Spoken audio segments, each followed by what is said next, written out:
Along with the thriving music scene and some of the best blues in the nation, I was exposed for the first time to the American diet. Having grown up in two regions with some of the healthiest cuisines in the world, and never really having thought about it, I was amazed at the giant portions, the huge amounts of meat and cheese consumed at almost every meal, the sugary drinks and snacks so readily available. The other thing I noticed was that my Italian relatives living in Chicago were developing diabetes, heart disease, and other ailments uncommon to the family back home. At the time, I didn't think much of it. But later, these exposures motivated me and helped me solidify hypotheses about diet, diseases, and longevity. By the time I got to the University of North Texas, just outside of Dallas a few years later, to continue my music education, my fascination with aging had taken hold. All my friends who were approaching or past 30 were starting to lament getting old. But something else, maybe my having been in the room when my grandfather died, was stuck in my head, waiting for an opportunity to guide me in a new direction. As much as I loved music, in my second year as an undergraduate, I realized that what I really wanted to do with my life was study how people stay young.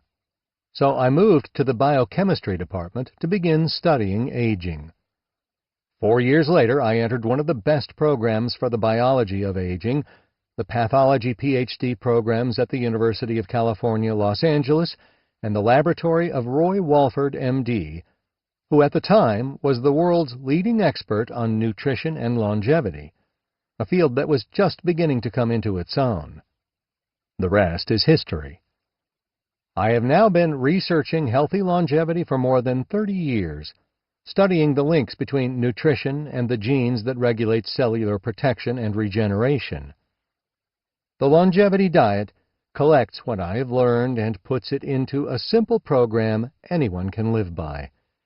It is as simple as adopting the daily nutritional regimen I outline and combining it periodically, 2 to 12 times per year depending on your general health, with my fasting-mimicking diet, FMD, which is exactly what it sounds like, a diet that mimics a fast, providing the benefits of fasting without the deprivation and hunger. Combining these two elements, I have discovered, can protect, regenerate, and rejuvenate the body to keep us young and healthy longer.